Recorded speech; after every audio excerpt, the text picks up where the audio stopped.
மற்றது இவர் சங்கர்பாயின் அண்ணன் முறைய அம்மாவும் வேட்டை அம்மாவும் சகோதரங்கள்.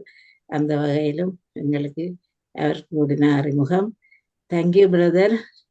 சரி, ஒரு பாட்டு போட்டுங்க. பாட்டு போட்டு முரளி ஆரம்பிக்கலாம். ஒரு 2 நிமிஷம் நினைவுல இருக்கான். ஓகே, ஒரு 2-3 நிமிஷம் பாபாவுடைய நினைவுல வந்துட்டு பாட்டுல, அதுக்கப்புறம் முரளி ஆரம்பிக்கும்.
ஓம் சாந்தி.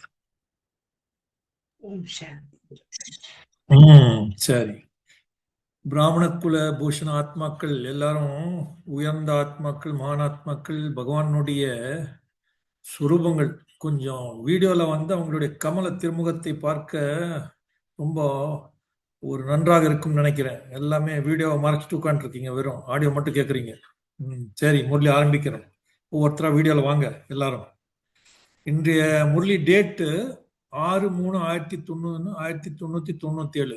இந்த அவ்யக்த முரளி இன்றைக்கு நாம வாசிக்க போறது 6/3/1997. முரளியினுடைய டைட்டில் என்ன அப்படின்னா சிவ ஜெயந்தியினுடைய பரிசு. சிவ ஜெயந்தியினுடைய பரிசு என்ன அப்படின்னா, கடினமாக உழைப்பதை விட்டுவிட்டு அன்பின் ஊஞ்சலில் ஆடுங்கள். இன்று சுயம் சிவத்தந்தை நாலாபுறங்களிலிருந்து வந்திருக்கும் தன்னுடைய குழந்தைகளோடு தன்னுடைய சிவ ஜெயந்தியை கொண்டாட வந்திருக்கின்றார். குழந்தைகளுக்கு எவ்வளவு பாக்கியம் இருக்கிறது!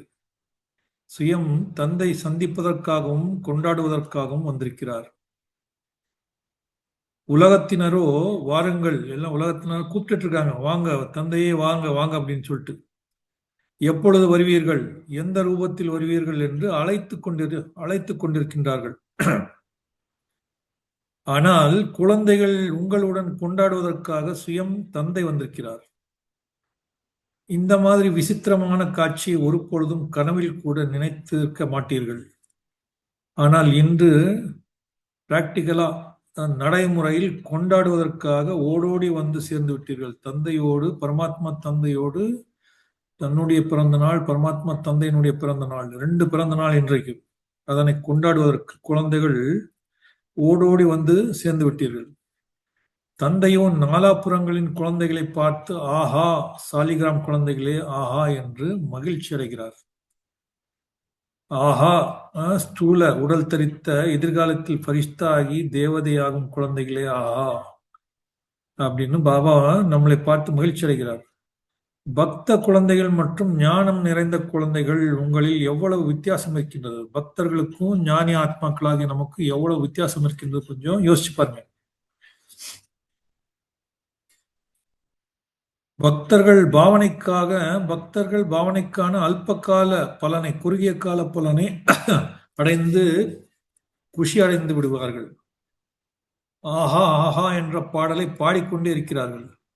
மேலும் ஞானம் நிறைந்த ஆத்மாக்கள் நீங்கள் சிறிதளவான குறுகிய காலத்தின் பலனை அடைவதில்லை. ஆனால் தந்தையிடமிருந்து முழு ஆஸ்தியை பெற்று ஆஸ்திக்கு அதிகாரியாகி விடுகிறீர்கள். இதனுடைய அர்த்தம் என்னன்னா, நாம 21 பிறவிகளுக்கான ஆஸ்தி, அதாவது 2500 வருஷத்துக்கான தேவையான சொத்து சுகம் எல்லாத்தையும் இப்ப வாங்கிடுறோம். வெறும் 2500 மட்டும் இல்ல, சொல்லப்போனா 5000 வருஷத்துக்கான அந்த சேமிப்பு இப்ப நடக்கின்றது. ஆனா பக்தர்கள் கொஞ்சம் ஒரு சில வினாடிகள், சில நிமிடங்களுக்கு கொஞ்சம் ஒரு பரவசத்தை அடைகிறாங்க. அப்போ சரிங்களா? தந்தையிடமிருந்து முழு ஆஸ்தியை பெற்று ஆஸ்திக்கு அதிகாரியாகி விடுகிறீர்கள். அப்படி பக்த ஆத்மாக்கள் மற்றும் ஞானம் நிறைந்த ஆத்மாக்களான குழந்தைகள் நமக்குள்ள எவ்வளவு வித்தியாசம் இருக்கின்றது பாருங்க. பக்தர்களுக்கும் நமக்கும். பக்தர்களும் கொண்டாடுகிறார்கள். மேலும் நீங்களும் கொண்டாடுவதற்காக வந்திருக்கிறீர்கள். ஆனால் கொண்டாடுறதுன்னா சிவஜெயந்தி கொண்டாடுறது. ஆனால் கொண்டாடுவதில் எவ்வளவு வித்தியாசம் இருக்கிறது! சிவஜெயந்தியை கொண்டாடுவதற்காக வந்திருக்கிறீர்கள் தானே, இல்லையா? ஓடோடி வந்திருக்கிறீர்கள். சிலர் அமெரிக்காவிலிருந்து, சிலர் லண்டனிலிருந்து, சிலர் ஆஸ்திரேலியாவிலிருந்து, சிலர் ஆசியாவிலிருந்து எவ்வளவு அன்போடு வந்து சேர்ந்திருக்கிறீர்கள். அப்படி பாப்தாதா தந்தையின் ஜெயந்தியுடன் சேர்த்து குழந்தைகளுக்கும் ஜெயந்தி என்றால், தந்தையுடன் சேர்த்து குழந்தைகளுக்கும் ஜெயந்தின பிறந்த நாள். இந்த பிறந்த நாளுக்கான பாராட்டுக்கள் உரித்தாக அப்படின்னு பாபா நமக்கு சொல்றார். வரதானம் அளிக்கிறார். பாராட்டுக்கள் குழந்தைகளுக்கான இந்த பிறந்த நாள், தந்தைக்கும் குழந்தைகளுக்குமான பிறந்த நாள் பாராட்டுகள். ஏனென்றால் தனியாக தந்தை இந்த சாக்கார உலகத்தில் குழந்தைகள் இன்றி எந்த ஒரு காரியமும் செய்ய முடியாது. திருப்பி வாசிக்கிற கேளுங்க. தந்தை தனியாக இந்த பௌதிக உலகில், சாக்காரன்னு இந்த பௌதிக உலகில் குழந்தைகள் இன்றி எந்த ஒரு காரியமும் செய்ய முடியாது. தந்தைக்கு குழந்தைகளுடைய உதவி தேவை. இந்த அளவு குழந்தைகள் மேல் அன்பு இருக்கிறது. தனியாக செய்யவே முடியாது. முதலில் குழந்தைகளை பொறுப்பாளராக்கி, பின்பு முதுகெலும்பாகி இணைந்திருந்து செய்விப்பவராகி பொறுப்பில் இருக்கும் குழந்தைகள் மூலமாக காரியம் செய்விக்கிறார். இங்க தந்தை குழந்தைகளை முன்னால் வைக்கிறாரு. சுயம் தந்தை முதுகெலும்பாக மாறி நம் மூலமாக, குழந்தைகள் மூலமாக காரியத்தை செய்வித்துக் கொண்டிருக்கிறார். உலக மாற்றத்தின் காரியம், உலக நன்மையின் காரியத்தை செய்வித்துக் கொண்டிருக்கின்றார். குழந்தைகளை பொறுப்பாளராக்கி பின்பு முதுகெலும்பாக மாறி இணைந்திருந்து, அதாவது கம்பைண்டா இருந்து செய்விப்பவராகி பொறுப்பில் இருக்கும் குழந்தைகள் மூலமாக காரியம் செய்விக்கிறார். பௌதீக உலகத்தில் குழந்தைகள் இன்றி தனியாக எதையும் செய்ய விரும்புவதில்லை. நிராகார உலகத்திலோ குழந்தைகள் நீங்கள் தந்தையை தனியாக விட்டுவிட்டு சென்று விடுகிறீர்கள். தந்தையின் கட்டளைப்படித்தான் செல்கிறீர்கள். ஆனால் பௌதீக உலகத்தில் தந்தை குழந்தைகள் இன்றி இருக்க முடியாது. அவசியம் குழந்தைகளுடன் தான் இருக்க வேண்டும். குழந்தைகளுடன் இருக்க வேண்டும். உடன் இருப்போம், உடன் செல்வோம். நிராகார உலகம் வரை மட்டும் என்பது குழந்தைகளின் உறுதிமொழியாகவும் இருக்கின்றது. பாபா என்ன சொல்றாருன்னா, இங்கேயும் பாபா கூடவே நம்ம இருக்கிறோம், புருஷார்த்தம் செய்யறோம், பாபா கூடவே திரும்ப நம்ம வீட்டுக்கு போறோம். ஆனா அங்கிருந்து சத்தியம் போகும்போது மட்டும் தனியாக போயிடுறோம். சரிங்களா? அப்போ உடன் இருப்போம், உடன் செல்வோம், நிராகார உலகம் வரை மட்டும் என்பது குழந்தைகளின் உறுதிமொழியாக இருக்கிறது. அனைத்து குழந்தைகளுக்கும் பாப்தாதாவின் ஜெயந்தியை கொண்டாடுவதில் எவ்வளவு ஊக்கம் உற்சாகம் இருக்கின்றது என்று பாப்தாதா பார்த்து கொண்டிருக்கிறார். அப்படி தந்தையும் குழந்தைகளின் அன்பில் உங்களுடன் சேர்ந்து பௌதீக உடலை கடனாக பெற்று இங்கு வந்து சேர்ந்து விட்டார். இதைத்தான் ஆன்மீக அன்பு என்று கூறப்படுகின்றது. குழந்தைகள் தந்தையின்றி இருக்க முடியாது, மேலும் தந்தை குழந்தைகள் இன்றி இருக்க முடியாது. அன்பும் மிக அதிகமாக இருக்கிறது, மேலும் விலகி இருப்பதும் மிக அதிகமாக இருக்கிறது. பாபா சொல்றாரு எப்போதும் ஞாரா பியாரா, அன்பானவராக கூடவே விலகிய நிலையில், விலகிய விடுபட்ட நிலையில் இருப்பவராக, அதாவது எவ்வித மோகம் கிடையாது யார் மீதும், அப்படிப்பட்ட நிலையில் இருங்க அப்படின்றாரு.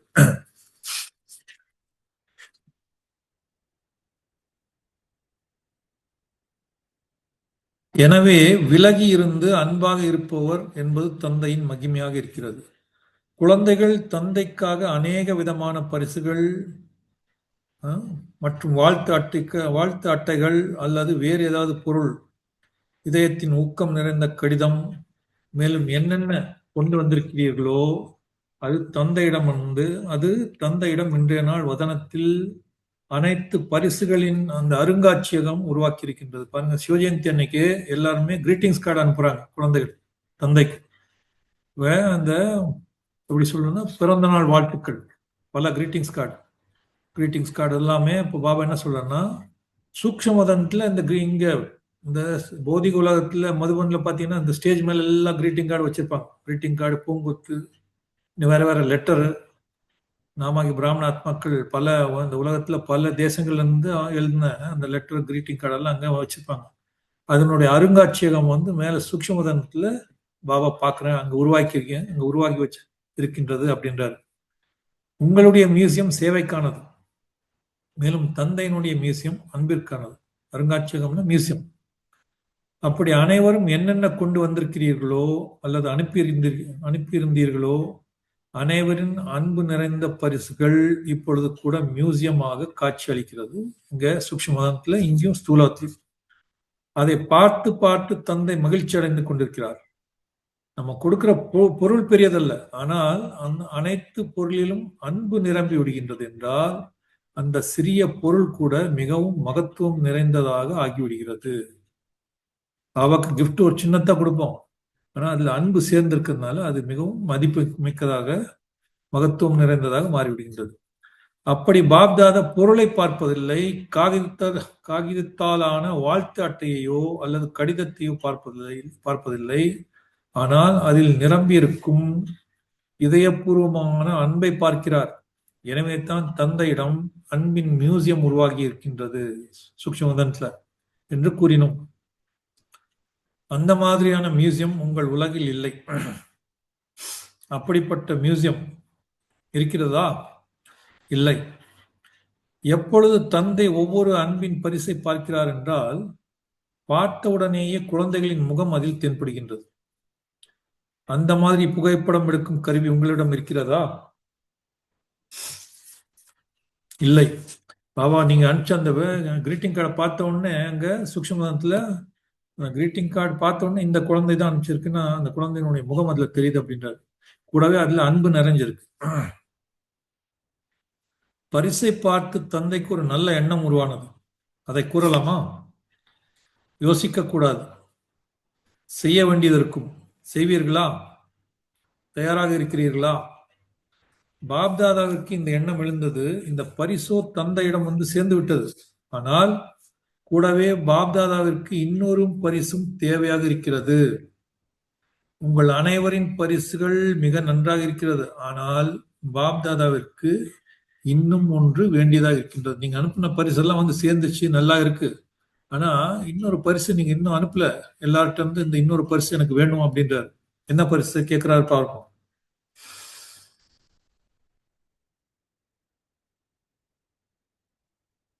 பாப்தாதாவுக்கு இன்னும் ஒன்று வேண்டியதாக இருக்கின்றது. அப்படியானால் பரிசை கொடுப்பீர்களா? பொதுவாக நினைவு சின்னமாக சிவ ஜெயந்தியை கொண்டாடுகிறீர்கள் என்றால் ஏதாவது அர்ப்பணம் செய்கிறீர்கள், பலியாகிறார்கள். பலின்னா அர்ப்பணம், புத்தி மூலமாக அர்ப்பணம் செய்யறாங்க. எனவே பலியாகவோ அனைத்து குழந்தைகளும் ஆகிவிட்டீர்கள். அதாவது புத்தி மூலமா பலியாயிட்டீங்க அப்படின்னா புத்தி மூலமா அர்ப்பணம் ஆயிட்டீங்க. பலியாகி விட்டீர்களா அல்லது இப்பொழுதும் கொஞ்சம் கொஞ்சம் உங்களிடம் பாதுகாப்பாக வைத்திருக்கின்றீர்களா? முழுமையா பாபாட்ட அர்ப்பணம் ஆயிட்டீங்களா? இல்ல இன்னும் கொஞ்சம் பாபா கிட்ட கொடுக்காம ஒப்படைக்காம மனசுல ஓரத்துல புத்தியில எங்கேயாவது ஓரத்துல இன்னும் கொஞ்சம் அப்படியே வச்சிருக்கீங்களா? இந்த பணம் காசினுடைய விஷயம் கிடையாது. நமக்குள்ள இருக்கக்கூடிய பலகீனங்கள், குறைகள், அதை தான் பாபா இங்க குறிப்பிடுகின்றார். இது எல்லா பலகீனங்களும் ஒப்படைச்சிடணும். இனிமேல் இந்த பலகீனங்கள், குறைகள் என்னிடம் இருக்கக்கூடாது அப்படின்னு. இன்றைய நாளில் பக்தான உலகத்துல விரதமும் இருக்கிறார்கள். எனவே பாப்தாதாவிற்கு இந்த எண்ணமும் உருவானது. குழந்தைகள் எப்பொழுதாவது இந்த முயற்சி செய்யும் வாழ்க்கையில் இருந்து கொண்டே கொஞ்சம் களைப்படைந்து விடுகிறார்கள். மிக கடினமானது என்று இந்த புருஷார்த்தத்தினுடைய வாழ்க்கை வந்து அதுல களைப்படைஞ்சிடுறீங்க, கொஞ்சம் கஷ்டமா இருக்கு அப்படின்னு உணர்றீங்க. அல்லது நிரந்தரமாக யோகா செய்வது கடினம், அதாவது நிரந்தரமா பாபாவுடைய நினைவு இருக்கணும்னா அது கடினமான விஷயம் அப்படின்னு அனுபவம் செய்றீங்க. நிறைவேறிவிடும் என்றோ நினைக்கிறார்கள். தந்தைக்கு நீங்கள் கவலைப்படாதீர்கள், ஆகிவிடும் என்று ஆறுதல் கொடுக்கிறார்கள். இவ்வளவு கஷ்டம் இருந்தாலும் தந்தைக்கு நீங்களே ஆறுதல் சொல்றீங்க, நான் செஞ்சு முடிச்சிருவேன், நிறைவேறிடும், செஞ்சிருவேன் அப்படின்னு ஆறுதல் அளிக்கின்றீர்கள். ஆனால் பாப்தாதாவிற்கு குழந்தைகளின் களைப்பு மற்றும் தனிமை அல்லது சில நேரம் யாராவது என்னுடைய பாக்கியத்தில் இருக்கிறதா அல்லது இல்லையா தெரியவில்லை என்று கொஞ்சம் மனமுடைந்து போகிறார்கள்.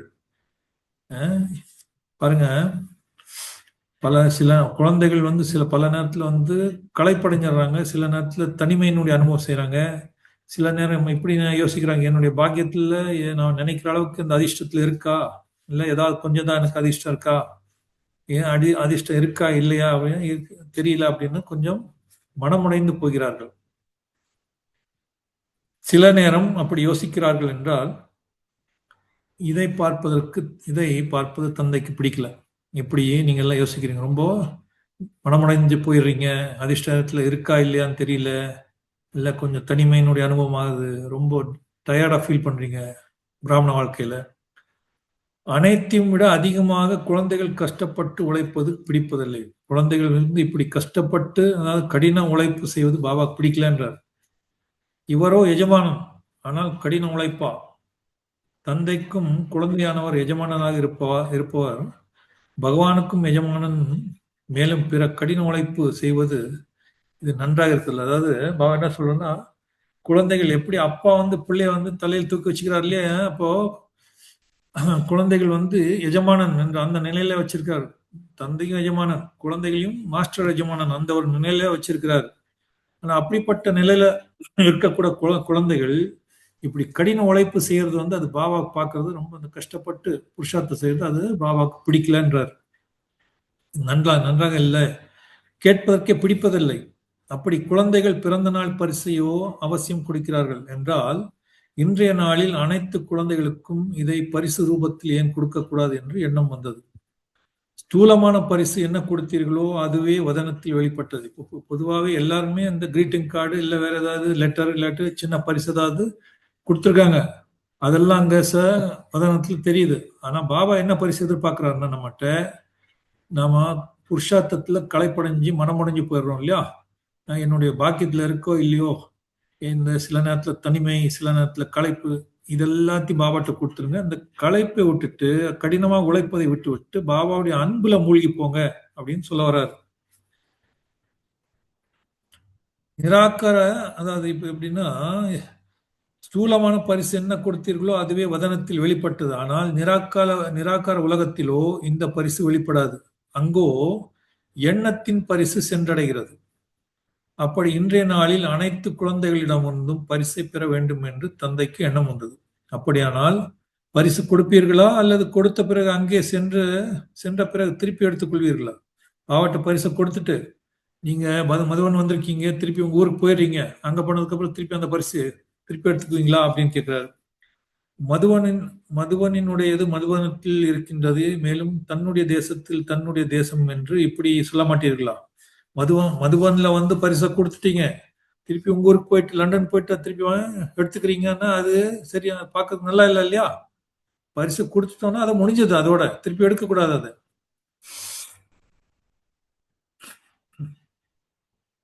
மதுவனினுடையது மதுவனத்தில் இருக்கிறது, மேலும் தன்னுடைய தேசத்தில் தன்னுடைய தேசம் என்று அப்படி சொல்ல மாட்டீர்களே.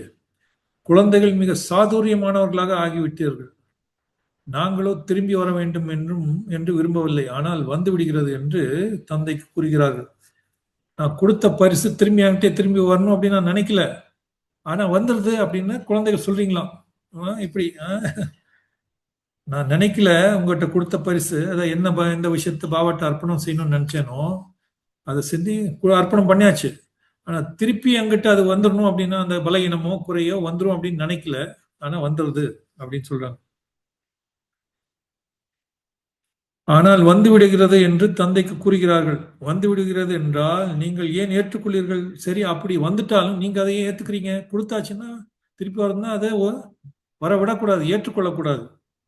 வந்து விடுகிறது என்பது சரிதான், ஆனால் ஏதாவது ஒரு பொருள் உங்களுக்கு பிடித்தமில்லை மற்றும் யாராவது வலுக்கட்டாயமாக உங்களுக்கு பிடிக்காத பொருளை கொடுத்து விட்டார் என்றால் நீங்கள் வாங்குவீர்களா அல்லது திருப்பி கொடுத்து விடுவீர்களா? திருப்பி கொடுத்து விடுவீர்கள் தானே? அப்படி ஏன் ஏற்றுக்கொள்கிறீர்கள்? மாயாவோ திருப்பி கொண்டு வரும், ஆனால் அதை நீங்கள் ஏற்றுக்கொள்ளாதீர்கள். அந்த மாதிரி தைரியம் இருக்கிறதா? யோசித்து கூறுங்கள். பிறகு அங்கே சென்ற பிறகு பாபா என்ன செய்வது, நான் விரும்பவில்லை ஆனால் வந்துவிட்டது என்று கூறாதீர்கள். அந்த மாதிரி கடிதத்தையோ எழுத மாட்டீர்களே. தைரியம் உங்களுடையது மற்றும் உதவி தந்தையினுடையது. தைரியத்தை குறைக்காதீர்கள். பின்பு பாருங்கள் தந்தையின் உதவி கிடைக்கிறதா இல்லையா என்று. தைரியம் வைப்பதினால் தந்தையின் உதவி சரியான நேரத்தில் கிடைக்கிறது என்று அனைவருக்கும் அனுபவம் இருக்கின்றது.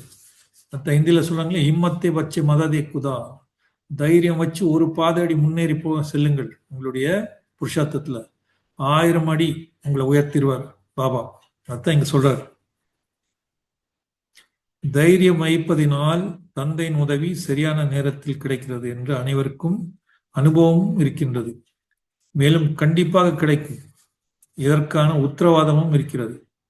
தைரியம் உங்களுடையது, உதவி தந்தையினுடையது. அப்படி எண்ணமாக எது இருந்தது?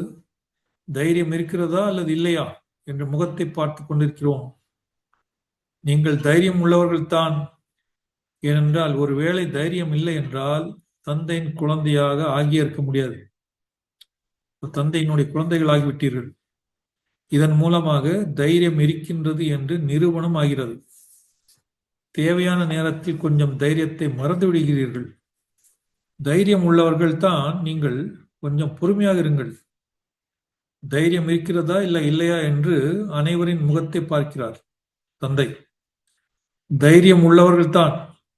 ஏனென்றால் தைரியம் இல்லை என்றால் தந்தையின் குழந்தையாக ஆகவே முடியாது, ஆவதே இல்லை. ஆனா நீங்க குழந்தை ஆயிட்டீங்க அப்படின்னா இதன் மூலம் தைரியம் இருக்கிறது என்று நிரூபணம் ஆகிறது. அந்த நேரத்தில் தைரியம் கொஞ்சம் மறந்து விடுகின்றது. எந்த நேரத்துல? எப்ப நம்ம பலகீனமா மாறி இருக்கோமோ, இல்ல கொஞ்சம் களைப்பு, இல்ல தனிமை, அப்படிப்பட்ட ஒரு அனுபவம் செய்யறோம்னா அந்த நேரத்துல என்ன பண்றோம்னா இந்த தைரியம் கொஞ்சம் மறந்து விடுகின்றது என்று இந்த சின்ன விஷயத்தை கூறுகிறீர்கள். தைரியம் மறந்து அந்த அந்த நேரத்துல தைரியம் மறைஞ்சு போயிடுறது, மறந்து விடுகின்றது அப்படின்னு சொல்றீங்க. அதன் பிறகு தைரியம் மற்றும் உதவி நினைவுக்கு வருகிறது. தேவையான நேரத்தில் அனைத்து சக்திகளை நேரத்திற்கு தகுந்தாற் போல் உபயோகம் செய்வது என்ற இதைத்தான் ஞானம் நிறைந்த யோகம் நிறைந்த ஆத்மா என்று கூறுவது. பாப்தாதாவிற்கு ஒரு விஷயத்தில் மிகுந்த குஷி இருக்கிறது. அது என்ன விஷயம் தெரியுமா? கூறுங்கள், பதில் சொல்லுங்க அப்படின்போது பலர் பதில் சொல்றாங்க. அனைவருமே சரியாகத்தான் சொல்கிறீர்கள், ஆனால் தந்தையின் எண்ணம் வேறாகும். நீங்கள் மிக ஆழமானதை கூறுகிறீர்கள், ஞானம் நிறைந்தவர்களாக ஆக்கிவிட்டீர்கள் தான் அல்லவா? அநேக குழந்தைகள் கடிதம் மற்றும் சிறு துண்டு காகிதத்தில் நான் 108 மாலையின் மணியில் 108 மணியின் மாலையில் ஒரு மணியாக வருவேன் என்று எழுதியிருக்கிறார்கள். அதிக துண்டு காகிதங்கள் வந்திருக்கின்றன என்ற இந்த விஷயத்தில் பாப்தாதா குஷி அடைந்து கொண்டிருந்தார். பலர் எழுதியிருக்கிறாங்களாம், நான் 108 மாலையினுடைய அந்த மணியா நான் வந்துருவேன் அப்படின்னு. எப்பொழுது இத்தனை பேர் 108 அந்த மணியின் மாலையில் வருவார்கள் என்றால் 108 மாலையை 5 மாலையாக கட்ட வேண்டியதாக இருக்குமே. நிறைய பேர் நான் அந்த மாலையில மணியா வருவேன் அப்படின்னு சொன்னா நிறைய மாலை உருவாக்க வேண்டியிருக்கின்றார் பாபா. 5 மாலை, குறைஞ்ச 5 மாலை 108 மணி மாலை உருவாக்க வேண்டியிருக்குமே, கட்ட வேண்டியிருக்குமே என்று பாப்தாதா யோசித்தார். அப்படி 5, 6, 7, 8 கயிறுகளின் மாலை உருவாக்கலாம் இல்லையா? யார் யார் நினைத்தீர்களோ, லட்சியம் வைத்தீர்களோ அதுவும் மிகவும் நன்று. ஆனால் இடையிடையே இந்த எண்ணத்தை உறுதியாக மட்டும் ஆக்கிக் கொள்ளுங்கள். இந்த எண்ணத்துல அந்த டிட்டர்மினேஷன், மன உறுதி, வலிமையான அந்த உறுதி இருக்கணும். அந்த நான் 108ல வருவேன்னா அந்த உறுதி இருந்துட்டே இருந்தாதான் வர முடியும். மாயா வந்து விட்டது, இப்பொழுதுதான் 108ல் வருவேனா அல்லது இல்லையா என்று அப்படி சொல்ல மாட்டார்கள். மாயா வந்துருச்சு, இப்போ நான் 108ல வருவேனா இல்லையோ தெரியலையே அப்படின்னு சொல்ல மாட்டீர்கள் தானே? தெரியவில்லை தெரியவில்லை என்று கூறாதீர்கள். கண்டிப்பாக வரத்தான் வேண்டும். கண்டிப்பாக 108 மாலையின் அந்த மணியாக வரத்தான் வேண்டும் என்று தெரிந்து விட்டீர்கள். உறுதித்தன்மையின் முத்திரையை போட்டுக்கொண்டே இருங்கள். ஆம், நான் கண்டிப்பாக வருவேன், என்ன ஆனாலும் சரி, எனக்கு அசைக்க முடியாத நிச்சயம் இருக்கிறது. அந்த மாதிரியான உறுதியான இடைவிடாத நிச்சயம் இருக்கிறதா? அப்படியானால் அசைப்பதற்காக மாயாவை அனுப்பலாமா? வேண்டாமா? பயப்படுகிறீர்களா? மாயா உங்களை கண்டு பயப்படுகிறதா அல்லது நீங்கள் மாயை கண்டு பயப்படுகிறீர்களா? மாயை தன்னுடைய வாசலை பார்க்கிறது, நம்முடைய வாசலை பார்க்கின்றது. இங்கு திறந்திருக்கின்றது, இங்கு திறந்திருக்கிறது என்று தேடிக்கொண்டே இருக்கிறது. நீங்கள் ஏன் பயப்படுகிறீர்கள்? மாயா ஒன்றும் இல்லை, ஒன்றுமே இல்லை என்று கூறினீர்கள் என்றால் மாயை ஒன்றுமே இல்லாமல் ஆகிவிடும். வர முடியாது என்றால் வர முடியாதுதான். என்ன செய்வது என்றால் இந்த ஒரு வார்த்தை நீங்க சொல்லிங்கன்னா என்ன செய்யறது, நான் என்ன செய்யறது, கஷ்டமா இருக்கே அப்படின்னு இந்த ஒரு வார்த்தை சொல்லிட்டா மாயையினுடைய வாசல் திறந்து, மாயைக்கு நீங்க வாசலை திறந்து வச்சிட்டீங்கன்னு அர்த்தம். மாயை நீங்கள் வரவழைக்கிறீர்கள். அப்படி அநேக குழந்தைகள் 108ல் வருவதற்கான உறுதி கொடுத்திருக்கிறார்கள் என்பது நல்ல விஷயமாகும். உறுதி அளித்தீர்கள் தானே? யாரெல்லாம் நான் 108ல் வருவேன் என்று கூறினீர்களோ அவர்கள் கையை உயர்வாக உயர்த்துங்கள். மிக நன்றாக உடற்பயிற்சி செய்யுங்கள். கையை உயர்த்தி காமிங்க. அந்த கை உயர்த்துறது ஒரு உடற்பயிற்சி அதுன்றார். மிக நல்லது, உங்களுக்கு வாழ்த்துக்கள். 108ல் எத்தனை பேர் வருவார்கள், நான் இங்கே வருவேன் என்று இப்படி யோசிக்காதீர்கள். தாதி வருவார்கள், தீதி வருவாங்க, பிறகு தாதாக்களும் வருவாங்க, அட்வான்ஸ் பார்ட்டியை சேர்ந்தவங்களும் வருவார்கள் என்று முதலில் எண்ண ஆரம்பித்து விடுகிறார்கள். என்னுடைய நம்பர் வருமா அல்லது இல்லையா என்பது தெரியவில்லை. பாப்தாதா 8 அல்லது 10 கயிறுகளின் உருவாக்கி விடலாம் என்று பாப்தாதா கூறினார். அதாவது 108 மணி மாலை 8 இல்லாட்டி 10 அப்படி உருவாக்கலாம் அப்படின்னு பாப்தாதா சொன்னார். நீங்கள் கவலைப்படாதீர்கள், மற்றவர்களை பார்க்காதீர்கள், உங்களுக்கு நம்பர் கிடைத்தே விடும். இது தந்தையின் உத்தரவாதமாகும். நீங்கள் விலகிச் செல்லாதீர்கள். மாலையின் இடையே நூலில் காலியிடம் விடாதீர்கள். இடையிலிருந்து ஒரு அந்த 108 மாலையில இந்த மணியில இருக்கிற மணியில ஒரு மணி உடைந்து விட்டது, மாலையிலிருந்து விழுந்து விட்டது என்றால் மாலை பார்க்காக நன்றாக இருக்காது. இதை மட்டும் செய்யாதீர்கள். மற்றபடி நீங்கள் அவசியம் அந்த 108 மணி மாலையில வருவீர்கள் என்பது பாபாவினுடைய உத்தரவாதமாகும். இன்றோ கொண்டாட வந்திருக்கிறோம். இந்த சிவஜெயந்தி நாள், சிவஜெயந்தி கொண்டாட வந்திருக்கிறோம். முரளி கூறுவதற்காக வரவில்லை. பாபா என்ன சொல்றாருன்னா, பாபாவும் இன்னைக்கு உங்ககிட்ட சிவஜெயந்தி கொண்டாட வந்திருக்கிறேன், முரளிக்கு சொல்றதுக்காக வரல அப்படின்றார். எனவே வேறு யாரெல்லாம் வந்து இருக்கிறீர்களோ அவர்களும் மாலையில் வந்து விடுங்கள். 108 மாலையில் அனைவரும் வரவேற்கப்படுகிறீர்கள். இதுவோ பக்தி மார்க்கத்தை சேர்ந்தவர்கள் 108 மாலை உருவாக்கி விட்டார்கள். இங்க ஒரு சீக்ரெட் சொல்றாரு பாருங்க. பக்தி மார்க்கத்துல அவங்க வந்து 108 மாலையினுடைய அந்த 108 மணியின் மாலையை உருவாக்கி விட்டார்கள் என்றார். பாப்தாதாவோ எவ்வளவு வேண்டுமானாலும் அதிகரிக்க முடியும். இதில் பரிசை மட்டும் தந்தை அவசியம் பெற்றுக் கொள்வார். பரிசை விட மாட்டார். மிக சிறிய பரிசானாலும் சரி. ஏனென்றால் தந்தை அனைத்து குழந்தைகளின் 6 மாதத்தின் சாட்டை பார்த்தார். அப்படி என்ன பார்த்தார்?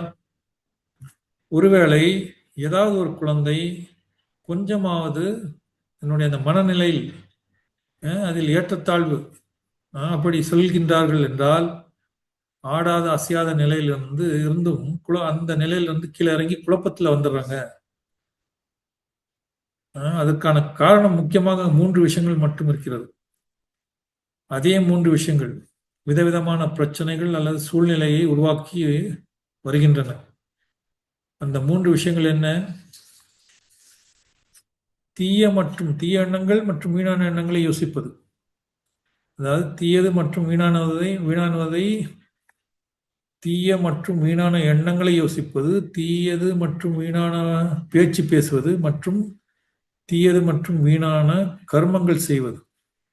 யோசிப்பது, பேசுவது மற்றும் செய்வது, இதில் நேரம் அதிகமாக வீணாகி விடுகிறது. இப்பொழுது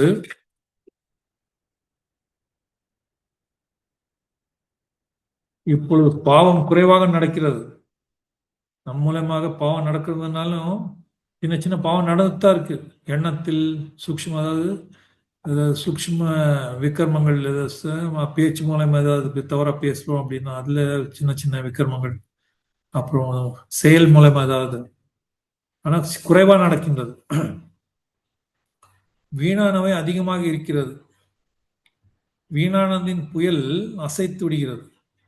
மேலும் முதலில் சிந்தனையில் வருகிறது, பிறகு வார்த்தையில் வருகிறது, பின்பு காரியத்தில் வருகிறது. வீணான விஷயம் ஃபர்ஸ்ட் எண்ணத்துல வருது, பிறகு பேச்சுல, பிறகு காரியத்துல.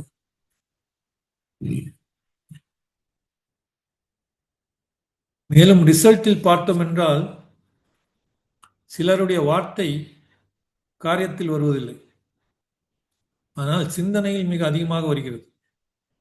எந்த நேரம் உருவாக்குவதற்காக எடுக்குமோ அது யோசிப்பதில் கடந்து விடுகின்றது.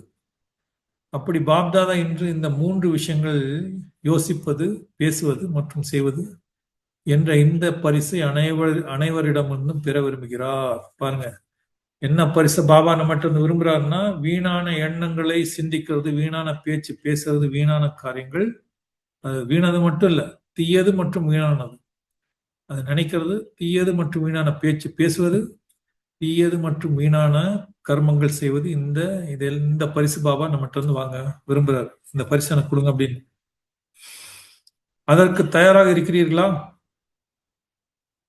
யார் கொடுத்து விட்டார்களோ அவர்கள் கையை உயர்த்துங்கள்.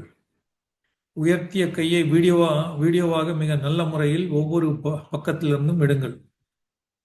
யார் கை உயர்த்தினாங்களோ அவங்க எல்லாத்தையும் வீடியோ எடுங்கன்னு சொல்றாரு. கையை மிக உயரமாக உயர்த்துங்கள். உடற்பயிற்சி செய்வதில்லை, ஆனால் அதனால் பர்மனாகி விட்டீர்கள். நல்லது, அனைவருமே இதை கொடுத்து விட்டீர்கள், திருப்பி எடுத்துக் கொள்ளாதீர்கள். வாயிலிருந்து வந்து விட்டது, என்ன செய்வது? நான் பேச நினைக்கல, திடீர்னு வாயிலிருந்து வந்துருச்சு, என்ன செய்யறது? எப்படி சொல்லி எடுத்துக்கொள்ளாதீர்கள். வாயிலிருந்து வார்த்தைகள் வந்து விட்டது, என்ன செய்வது என்று கூறாதீர்கள். வாய் மேல் உறுதியான எண்ணம் என்ற பொத்தானை போட்டு விடுங்கள். சுவிட்ச் போடுங்க. வாய் மேல உறுதியான எண்ணம் என்ற பொத்தான் இருக்கிறது, அதான் தானே அது அல்லவா?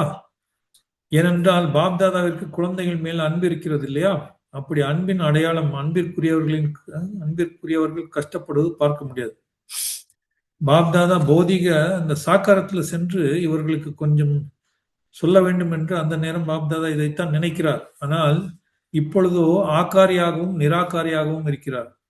அனைவரும் முற்றிலும் கடின உழைப்பிலிருந்து விடுபட்டு அன்பின் ஊஞ்சலில் ஆடிக்கொண்டே இருங்கள். எப்பொழுது அன்பின் ஊஞ்சலில் ஆடிக்கொண்டே இருப்பீர்களோ அப்பொழுது கஷ்டப்பட்டு உழைப்பது அந்த கடின உழைப்பு என்பது முடிந்துவிடும். கடினமாக உழைப்பதை அகற்ற வேண்டும் என்று யோசிக்காதீர்கள். நான் கடினமாக உழைப்பதை நீக்க வேண்டும் என்று யோசிக்காதீர்கள். அன்பு என்கின்ற ஊஞ்சலில் அமர்ந்து விடுங்கள். அது போதும். கடினமான உழைப்பு தானாகவே விலகி. அன்பு என்கின்ற ஊஞ்சலில் மட்டும் அமர்ந்து விடுங்கள். அப்பொழுது கடின உழைப்பு தானாகவே விடுபட்டு விடும். அதனை விடுவதற்கான நீங்க தனியா முயற்சி செய்ய வேண்டிய அவசியம் இல்லை. அன்பு என்கின்ற ஊஞ்சலில் அமர்வதற்கும் ஊஞ்சலில் ஆடுவதற்கும் முயற்சி செய்யுங்கள்.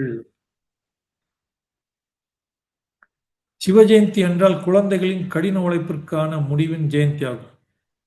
சரிதான் இல்லையா? தந்தைக்கும் குழந்தைகள் மேல் நம்பிக்கை இருக்கிறது. எப்படி சில குழந்தைகள் விலகி சென்று விடுகிறார்கள், அது தந்தைக்கு தெரிய வருவதில்லை. தந்தையினுடைய குடைநிழலின் கீழே அமர்ந்து விடுங்கள். பிராமண வாழ்க்கையின் அர்த்தமே ஊஞ்சலில் ஆடுவது, அன்பெனும் ஊஞ்சலில் ஆடுவது, மாயாவில் ஆடுவதல்ல. மாயையும் ஊஞ்சலில் ஆட வைக்கிறது. அமிர்தவேளையில் பாருங்கள், மாயை அந்த மாதிரி ஆட்டி வைக்கிறது. அதன் காரணமாக சூட்சுமதனத்திற்கு வருவதற்கு பதிலாக, நிராகார உலகத்திற்கு வருவதற்கு பதிலாக நித்திரை உலகத்தில் சென்று விடுகிறார்கள். யோகா டபுள் லைட் ஆக்குகிறது என்று கூறுகின்றார்கள். ஆனால் தலை பாரமாக ஆகிவிடுகின்றது. அப்படி மாயையும் ஊஞ்சலில் ஆட்டி வைக்கின்றது. நம்மளை தூங்க வச்சிருது மாயை அமிர்தவேளை சமயத்தில். அரை கல்பமும் மாயின் ஊஞ்சலில் மிக அதிகமாக ஆடி பார்த்திருக்கிறீர்கள் தானே இல்லையா?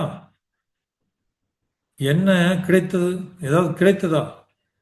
முழுவதும் களைப்படைந்து விட்டீர்கள் இல்லையா? இப்பொழுது அத்தீந்திர சுகத்தின் ஊஞ்சலில் ஆடுங்கள், குஷியின் ஊஞ்சலில் ஆடுங்கள், சக்திகளின் பிராப்திகளின் ஊஞ்சலில் ஆடுங்கள். எத்தனை ஊஞ்சல்கள் உங்களுக்கு கிடைத்திருக்கிறது! அது இங்கே உள்ள இளவரசிகளுக்கு கூட கிடைக்க இருக்காது. பாபா நமக்கு கொடுத்திருக்கக்கூடிய இந்த ஊஞ்சல்கள் இந்த பௌதிக உலகத்தில் இப்போ இங்க யாராவது ராஜா ராணி இருந்தாலும் அவங்களுக்கெல்லாம் இது கிடைக்காதுன்றார். என்னன்னா இதெல்லாம் சூக்ஷ்ம பிராப்திகள், நமக்கு பாபா கொடுத்திருக்கக்கூடிய பொக்கிஷங்கள், ஞானம், குணங்கள், சக்திகள், குஷி, ஆசீர்வாதங்கள். இதெல்லாம் இந்த மாதிரி ஊஞ்சல்கள் இந்த நிகழ்கால ராஜா ராணி இளவரசி யாருக்கும் கிடைக்காதுன்றார்.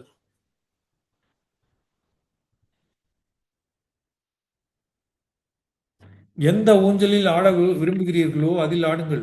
ஞானத்தின் ஊஞ்சல் ஆடுங்க, குணங்களின் ஊஞ்சல் ஆடுங்க, சக்திகளின் ஊஞ்சல் ஆடுங்க. இந்த மாதிரி எந்த ஊஞ்சலில் நீங்க ஆட விரும்புகிறீங்களோ அதில் ஆடுங்கள்ன்றார். இந்த நேரம் அன்பின் ஊஞ்சலில் ஆடுங்கள், அடுத்த நேரம் ஆனந்தத்தின் ஊஞ்சலில் ஆடுங்கள், மேலும் மற்ற நேரம் ஞானத்தின் ஊஞ்சலில் ஆடுங்கள். எத்தனை ஊஞ்சல்கள் இருக்கின்றன, எண்ண முடியாது.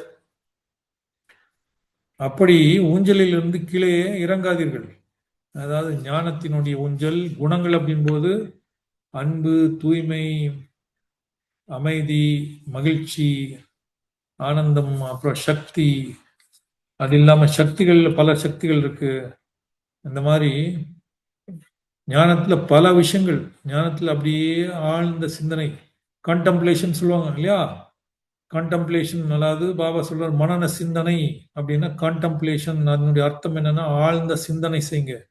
உட்காந்து தனியா உட்காந்து முரளியை ஒரு டைம் படிங்க, எழுத முடிஞ்ச எழுதுங்க. ஏதாவது ஒரு பாயிண்ட் அப்படியே மனசுல அப்படியே அசை போடுங்க, அப்படியே சிந்தனையில மூழ்குங்க. அதுதான் மனன சிந்தனை என்பது. முரளியை திருப்பி ரிவைஸ் பண்ணுங்க. இது ஊஞ்சல் ஆடுவதற்கு சமம். ஞானத்தின் ஊஞ்சலில் ஆடுவது இதுதான். சரிங்களா? முரளியை படிச்சு அதை ரிவைஸ் பண்ணி ஏதாவது ஒரு வரதனுடைய பாயிண்ட், இல்ல ஸ்லோகனுடைய பாயிண்ட், அவ்யக்த இஷாரா, தாரணைக்கான பல விஷயங்கள் இருக்கு, கேள்வி பதில் இருக்கு, சாராம்சம் இருக்கு. இந்த முரளி 4 பேஜ்ல உள்ள பல விஷயங்கள் நமக்கு சொல்றாரு. அதுல அப்படியே மூழ்கி போங்க. அதுதான் ஊஞ்சல் ஆடுவது. இது ஞானத்தின் ஊஞ்சல். தந்தையினுடைய அந்த அன்புல அப்படியே மூழ்கி போனா அது அன்பின் ஊஞ்சல். சரிங்களா? இப்படிப்பட்ட விதவிதமான ஊஞ்சலில் இருக்க வேண்டும். நீங்க ஆடுங்க அப்படின்றார். ஊஞ்சல்ல இருந்து இறங்காதீங்க. யார் செல்ல குழந்தைகளாக இருக்கிறார்கள் என்றால் தாய் தந்தை குழந்தையின் கால் மண்ணில் பட வேண்டாம் என்று தான் விரும்புவார்கள். அல்லது மடியில் இருக்க வேண்டும், அல்லது ஊஞ்சலில் இருக்க வேண்டும், அல்லது தொட்டிலில் இருக்க வேண்டும். மண்ணில் கால் பட வேண்டாம் என்று கூறுவார்கள். அந்த மாதிரி இருக்கிறது தான் இல்லையா? அப்படி நீங்கள் எவ்வளவு செல்லமானவர்கள். உங்களை மாதிரி செல்லமானவர்கள் வேறு யாராவது இருக்கிறார்களா? பரமாத்மாவினுடைய செல்ல குழந்தைகள். கொஞ்சம் யோசிச்சு பாருங்க. நான் பகவானுடைய செல்ல குழந்தை. அப்படியே அந்த எண்ணத்துல மூழ்கி போங்க. பகவானுடைய சுரூபம் நான். அவர் எப்படி இருக்கிறாரோ அதே போல தான் நான் இருக்கிறேன். அப்பா போல பிள்ளை. அவர்கிட்ட இருக்கிற குணங்கள், இந்த சக்திகள் எல்லாம் எங்கிட்டயும் இருக்கு. அப்படி யோசிச்சு பாருங்க. செல்லமான குழந்தை நான், பகவானுடைய செல்லமான குழந்தை. பரமாத்மாவின் செல்ல குழந்தைகள் ஒருவேளை தேக உணர்வுகள் வருகிறார்கள் என்றால், தேகம் என்றால் என்ன? மண் அல்லவா? ஆத்ம உணர்வுல இருங்க, சரீர உணர்வுல வராதீங்க. சரீரம் என்ற அந்த உணர்வுல வந்து அது மண்ணுக்கு சமம். மண்ணோடு கலந்து விடும். அப்படி இது மண் தான் இல்லையா? இந்த சரீரம் என்பது மண். மண்ணில் கால் ஏன் வைக்கிறீர்கள்? பிடித்திருக்கின்றதா? மண் அழுக்கு செஞ்சிடும் நம்மள. அதனால சரீர உணர்வு, தேக உணர்வுல போகாதீங்க. மண் பிடித்திருக்கின்றதா என்ன? சில குழந்தைகளுக்கு மண் பிடித்திருக்கிறது. சிலர் மண்ணை சாப்பிடவும் செய்கிறார்கள், சின்ன குழந்தைங்க. ஆனால் நீங்கள் சாப்பிடாதீர்கள், காலையும் வைக்காதீர்கள். எண்ணம் வருவது என்றால் கால் வைப்பது. இந்த தேக ரீதியிலான எண்ணம் வருது அப்படின்னா, தேக சம்பந்தப்பட்ட எண்ணம் வருது அப்படின்னா, நம்ம காலை வந்து புத்தியின் காலை கீழே மண்ணில் பதிய வைக்கிறோம்னு அர்த்தம்.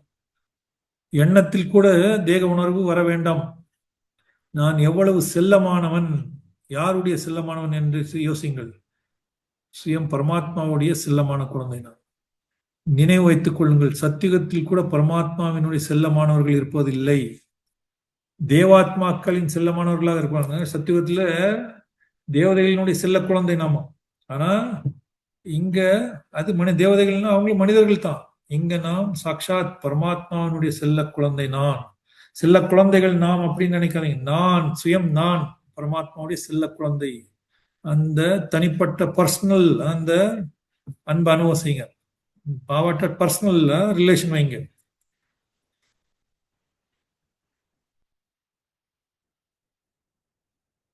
பரமாத்மா தந்தையினுடைய செல்லமான குழந்தை நான். அந்த எண்ணம் வைங்க. அப்படி குழந்தைகள் தைரியம் என்ற கையை உயர்த்தி பரிசை கொடுத்து விட்டார்கள். பாபா கேட்டார் குழந்தைகிட்ட, யார் அப்படின்னா பரமாத்மா தந்தையினுடைய செல்ல குழந்தை நான் அப்படின்னு கையை தூக்கிட்டீங்க. அப்போ அப்படின்னா தைரியம் என்ற கையை உயர்த்தி பரிசை கொடுத்து விட்டீர்கள். நீங்க இந்த கையை தூக்கல, உள்ள மனசுல நீங்க தைரியம் வச்சீங்க, நான் பரமாத்மாவுடைய செல்ல குழந்தை அப்படின்னு. அப்போ பாபாவுக்கு பரிசு கொடுத்துட்டீங்க. எனவே பாப்தாதா அதற்கு நன்றி கூறுகிறார். நல்லது இன்று இரட்டை வெளிநாட்டினருக்கும் விசேஷ தினமாகும். இரட்டை வெளிநாட்டினரை கை உயர்த்த சொல்லி பாப்தாதா சந்தித்தார். பின்பு பாப்தாதா ட்ரில் செய்வித்தார். உங்கள் அனைவருடைய ஸ்திதியின் நினைவு சின்னம் தான் அச்சல்கர். மதுவனத்துல இங்க மவுண்ட் அபுல அச்சல்கர்னு சொல்லிட்டு ஒரு இடம் இருக்கு. அச்சல்கர்னுக்கு ஆடாத அசையாத நிலையினுடைய நினைவு சின்னம் அது. நாம் ஆகிய பிராமணர்களுடைய மனநிலை ஏற்றத்தாழ்வு வரக்கூடாது. சில சமயம் நம்ம நல்லா ஸ்ட்ராங்கா இருக்கிறோம், சில சமயம் மாயினுடைய வசப்பட்டுறோம். அப்படி இருக்கக்கூடாது. எப்பொழுதும் ஒரே இந்த சீரான நிலையில இருக்குது. அதனுடைய நினைவு சின்னம் தான் ஆடாத அசையாத நிலையினுடைய நினைவு சின்னம் தான் அச்சல்கர் அப்படின்னு சொல்லிட்டு மவுண்ட் அபுல கட்டி வச்சிருக்கிறாங்க.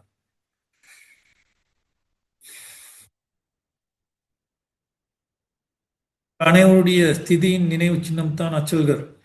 கர்மாத்தீத் என்றால் ஒவ்வொரு பாடத்திலும் முழுமையாக தேர்ச்சி பெறுவது. 100% ஃபுல் பாஸ். 90%, 75% என எப்படி இல்லை.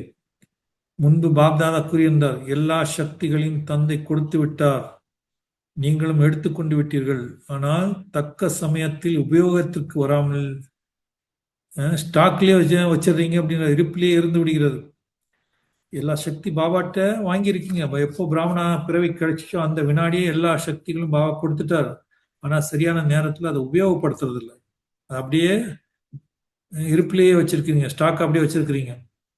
இந்த அனுபவம் பெற தினசரி சின்ன சின்ன காரியங்களில் நடைமுறையில் உபயோகப்படுத்துங்க. அதனால உங்களுக்கு கிடைத்த சக்திகளை முழு நாளிலும் சின்ன சின்ன விஷயத்துல பயன்படுத்துங்க அப்படின்றார். நல்லது. எஜமானர்கள் அல்லவா, எனவே மாலைக்கம் இஸ்லாம் என தந்தை கூறுகிறார். அதாவது எஜமானர்களுக்கு நமஸ்காரம் அப்படின்னு பாபா சொல்றார். எஜமானர்களுக்கு வணக்கம். நல்லது. 66 தேசங்களிலிருந்து பாபாவினுடைய குழந்தைகள் வந்துள்ளனர். 66 தேசத்து குழந்தைகளுக்கும் கோடி மடங்கு வாழ்த்துக்கள் பாபா கூறுகிறார். இறுதியில் உலகில் நீங்கள் தான் நாலாபுறமும் பரவி விடுவீர்கள். எங்கு பார்த்தாலும் வெள்ளை ஆடை பரிஸ்தாக்களே தெரியும். நல்லது. முதன்முறையாக வந்திருப்பவர்கள் கை உயர்த்துங்கள். நிறைய பேர் வந்துள்ளனர். அலௌகிக்க பிறந்த நாளுக்கான கோடி மடங்கு வாழ்த்துக்கள். முதல் முறை வந்திருப்பவர்களுக்கு பாராட்டுக்கள். நல்லது.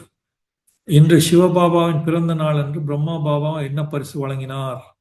பிராக்கெட்ல வருது. பாபாட்ட கேட்டிருக்காங்க மக்கள், நம்ம தாதிமார்கள் இல்ல யாராவது ஸ்டூடெண்ட்ஸ் கேட்டிருக்காங்க, பிரம்மா பாபா என்ன பரிசு கொடுத்தார் அப்படின்னு. பாபா என்ன சொல்றாருன்னா, பிரம்மா பாபாவும் அனைத்தையும் முன்பே கொடுத்து விட்டார், ஒன்றுமே வைத்துக் கொள்ளவில்லை. இங்க பாபா கேட்கறது என்ன அப்படின்னா, நம்முடைய பலகீனங்கள் குறைகள் அதைத்தான் நம்மகிட்ட இந்த பரிசு கேட்கிறார். தீயது வீணானது அது பேசக்கூடாது, நினைக்கக்கூடாது, பேசக்கூடாது, எந்த காரியத்திலும் செய்யக்கூடாது. தீயதையும் வீணானது. பாபா என்ன சொல்றாருன்னா, பிரம்மா பாபா அனைத்தையும் முன்பே கொடுத்து விட்டார், ஒன்றுமே வைத்துக் கொள்ளவில்லை. எப்போது சம்பூர்ணமானாரோ அப்போது அனைத்தையும் தந்து விட்டார், அவரிடம் ஒன்றும் இல்லை. பின்னர் தாதிகள் மூத்த சகோதரர்களை சந்தித்தார் பாப்தாதா. விநாசத்திற்கு முன்பாக ஒவ்வொரு கண்டத்திலும் ஒவ்வொரு முறை பாபா வந்தார். பாருங்கள் டிராமா. தந்தை லண்டனிலும் வந்தார், ஆனால் மதுவனின் மகிமையோ மதுவனுக்குத்தான். பாப்தாதா தனது திருக்கரங்களால் கொடியேற்றி அசைத்து அனைவருக்கும் சிவ ஜெயந்தியின் பாராட்டுகளை அளித்தார். எல்லா குழந்தைகளுமே சிவத்தந்தையின் கொடியேற்றினீர்கள். எவ்வாறு இந்த கூடத்தில் கொடியேற்றினீர்களோ அவ்வாறு முழு உலகம் என்ற கூடத்தில் இந்த ஞாரா பியாரா, அதாவது விடுபட்ட அன்பான கொடியை, விடுபட்ட நிலை மற்றும் அன்பான நிலை, இந்த கொடியை சீக்கிரமாக ஏற்றுவீர்கள். எல்லோருடைய வாயிலிருந்தும் உள்ளத்திலிருந்தும் இந்த பாடல் ஒலிக்கும். என்ன பாடல் அப்படின்னா, வந்துவிட்டார் வந்துவிட்டார், நமது தந்தை வந்துவிட்டார்.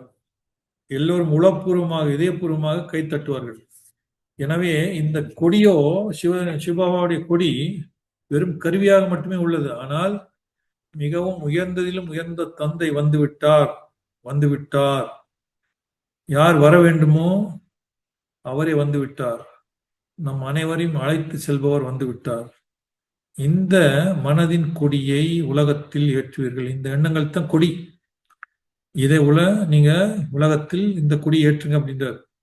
நீங்கள் அனைவருமே பார்ப்பீர்கள் மற்றும் உங்கள் அனைவரையும் வெள்ளை வெளியேற என்ற பரிஸ்தா ரூபத்தில் பார்ப்பார்கள். தந்தையுடன் சேர்த்து உங்கள் அனைவருக்கும் கூட மகிமையின் பாடல் பாடுவார்கள். எங்களது வணக்கத்துக்குரிய தேவி தேவதைகள் வந்துள்ளனர் என கொஞ்சம் சீக்கிரம் தயாராகுங்கள். பாபா இந்த கடைசியில் அந்த நேரம் வரப்போது, உங்களை எல்லாத்தையும் பார்த்து பாபா வந்துட்டான்னு சொல்லி, பகவான் வந்துட்டான்னு சொல்லி சொல்றாங்க. கூடவே உங்களுக்கும் மகிமை பாடுவாங்க. எங்களது என்ன மகிமை அப்படின்னா, எங்களது வணக்கத்திற்குரிய தேவி தேவதைகள் வந்துள்ளனர் என்று மகிமை பாடுவார்கள். கொஞ்சம் சீக்கிரம் தயாராகுங்கள்.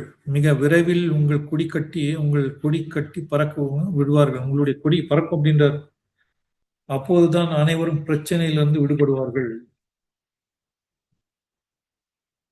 நல்லது. அனைவருக்கும் அன்பான மற்றும் விடுபட்ட அந்த கொடிக்கான வாழ்த்துக்கள். ஞாரா பியாரா. நாலாபுறங்களிலும் உள்ள மிக மிக அதிர்ஷ்டம் நிறைந்த குழந்தைகள் யார் சுயம் சிவத்தந்தையோடு சிவ ஜெயந்தி கொண்டாடி கொண்டிருக்கிறார்கள். அந்த மாதிரி பல கோடி மடங்கு என்ன. ஆனால் எவ்வளவு தான் அதிகத்திலும் அதிகம் என்று கூறினாலும் அதுவும் குறைவுதான். அந்த மாதிரி மிக உயர்ந்த பாக்கியம் நிறைந்த ஆத்மாக்களுக்கு எப்பொழுதும் தந்தையின் கட்டளைப்படி ஒவ்வொரு அடி எடுத்து வைக்கக்கூடிய தந்தையின் அன்பிற்குரிய மற்றும் நெருக்கமான ஆத்மாக்களுக்கு எப்பொழுதும் எஜமானர் தன்மையினுடைய ஆடாத ஆசனத்தில் அமர்ந்திருப்பவரிலிருந்து எதிர்காலத்தில் சிம்மாசனதாரியாக ஆகும் உயர்ந்த ஆத்மாக்களுக்கு எப்பொழுதும் தந்தையுடன் சேர்ந்து மகிழ்ச்சியோடு அன்பின் ஊஞ்சலில் ஆடிக்கொண்டே உடன் செல்லக்கூடிய அந்த மாதிரி பாப்தாதாவின் துணையாக இருக்கும் குழந்தைகளுக்கு பாப்தாதாவினுடைய பிறந்த நாள் வாழ்த்துக்கள் மற்றும் அன்பு நினைவுகளை ஏற்றுக்கொள்ளுங்கள். அனைத்து எஜமான குழந்தைகளுக்கு தந்தையின் நமஸ்காரம். நாமும் தந்தைக்கு நமஸ்காரம் கூறிக்கொள்வோம். சரியா? இன்றைய வரதானம் முன்னோர் என்கிற தன்னுடைய நினைவு. முன்னோர்னா நம்ம இந்த உலகத்திற்கே சான்றோர்கள், மூதாதையர்கள். இந்த நினைவு சுரூபம் மூலமாக அனைத்து ஆத்மாக்களையும் சக்திசாலியாக ஆக்கக்கூடிய ஆதாரம் ஆன நன்மை செய்பவர் ஆகுங்கள். இந்த உலகத்திற்கு ஆதாரம். அப்படிப்பட்ட நன்மை செய்பவர் ஆகுங்கள்.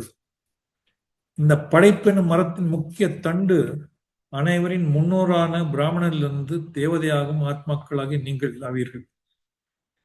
இந்த கல்பவருட்ச மரம் படைப்பின் மரம். இது இதனுடைய தண்டு பகுதி அது நாம ஆகிய ஆத்மாக்கள். நாம பிராமணர்கள் அப்படின்னா நாம தான் இந்த உலகத்திற்கே மூதாதையர்கள்.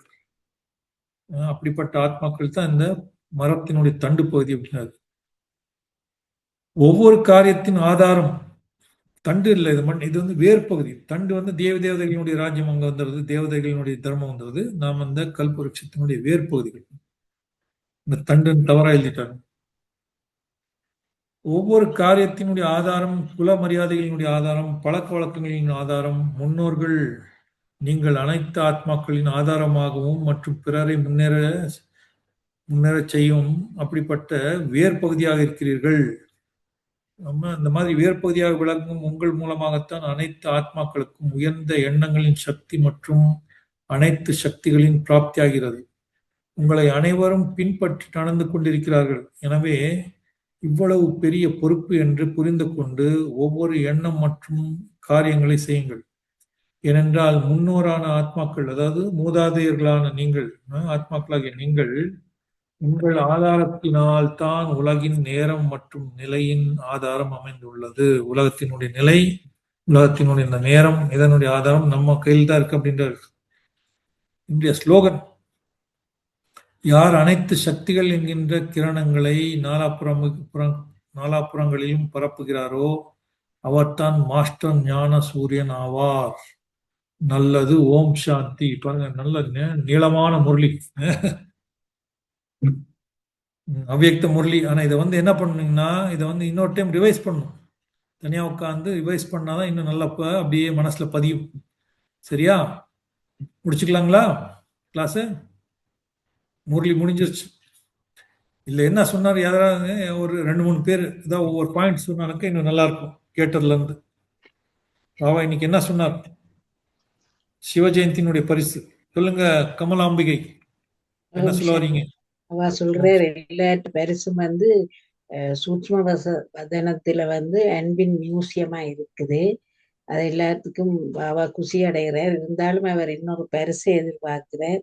அது வந்து வீணானதை பற்றி யோசிக்கிறது, பேசுவது மற்றும் செய்வது, இந்த மூன்றையும் பரிசா தர சொல்லி எதிர்பார்க்கிறார். மற்றது பாபா சொல்றார் பிராமண வாழ்க்கை என்றாலே ஊஞ்சலில் ஆடுவது, குஷி என்ற அதீந்திரிய சுகம், குஷி மற்றும் சக்திகள் பொக்கிஷங்கள் என்ற ஊஞ்சலில் ஆடுவது என்று சொல்றார். இன்னும் ஒரு பாயிண்ட் முக்கியமா, மாயா என்ற ஒன்றுமே இல்லை, அது ஒன்றுமே இல்லைன்னு நினைச்சிட்டா இல்லாமலே போயிடும் என்று சொல்றார். அடுத்தது நாங்கள் 108 மாலை என்ற மணியில நான் வந்து தீர்வர் என்று எங்களுக்குள்ள உறுதியான நம்பிக்கை இருக்க வேணும். மாலை அது தான் எத்தனையும் கோர்த்து கொள்வேன், 5, 6, 7, 8 மாலை.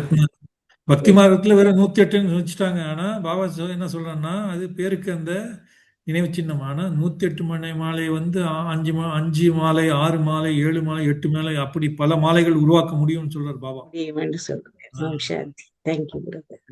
சரி, புகன் பிரதர் என்னமோ சொல்ல வரீங்களே? இது பாபா சொல்ற ஓம் சாந்தி பிரதர். எங்களோட இந்த கடினமான உழைப்பை விட்டு விட்டு ஊஞ்சல் ஆடுவோம். நாங்க கஷ்டப்படுறத பார்க்க பாபாவுக்கு விருப்பம் இல்லையா இருக்கு. அவர் சொல்ற அந்த குழந்தைகளை விட்டுட்டு தான் தனியாக ஒன்றும் செய்ய முடியாது.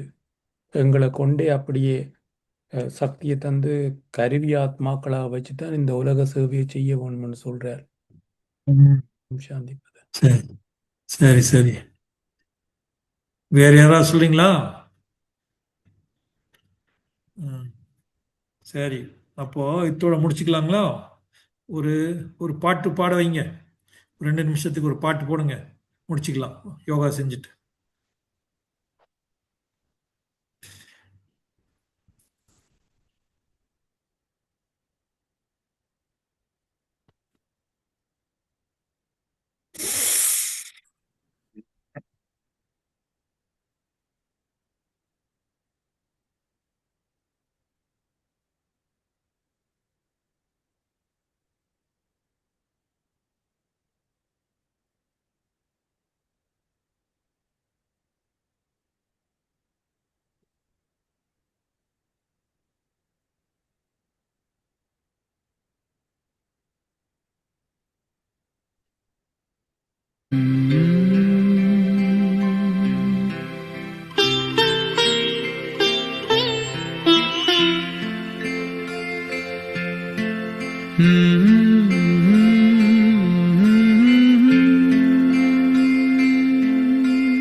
ஆக்கிய குழந்தையானோ பகவான் துணையடைந்தோ, ஆக்கிய குழந்தையானோ பகவான் துணையடைந்தோ, நாமோ அவரது உரிமை, நாமோ அவரது உரிமை, அவரோ நமக்கு சொந்தம், நமக்கே பாக்கிய குழந்தையானோ பகவான் துணையடைந்தோ, நாமோ அவரது உரிமை, நாமோ அவரது உரிமை, அவரோ நமக்கு சொந்தம், நமக்கே பாக்கிய குழந்தையானோ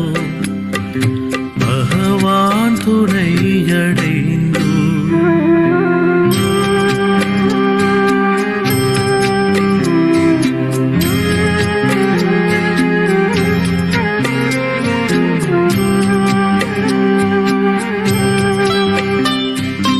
இனிதான காலை பொழுதில் தினந்தோறும் எழுப்ப வருவா, விழிப்பாயன் கண்ணே நீ என அழைப்பாறை கண்ணில் அன்புடன். இனிதான காலை பொழுதில் தினந்தோறும் எழுப்ப வருவா, விழிப்பாயன் கண்ணே நீ என அழைப்பாறை கண்ணில் அன்புடன். விழித்தாலும் தூங்கினாலும் என் கண்ணில் இந்த காட்சி, நாமோ அவரது உரிமை, நாமோ அவரது உரிமை, அவரோ நமக்கு சொந்தம், நமக்கே பாக்கிய குழந்தையானோ பகவான் துணையடைந்தோ.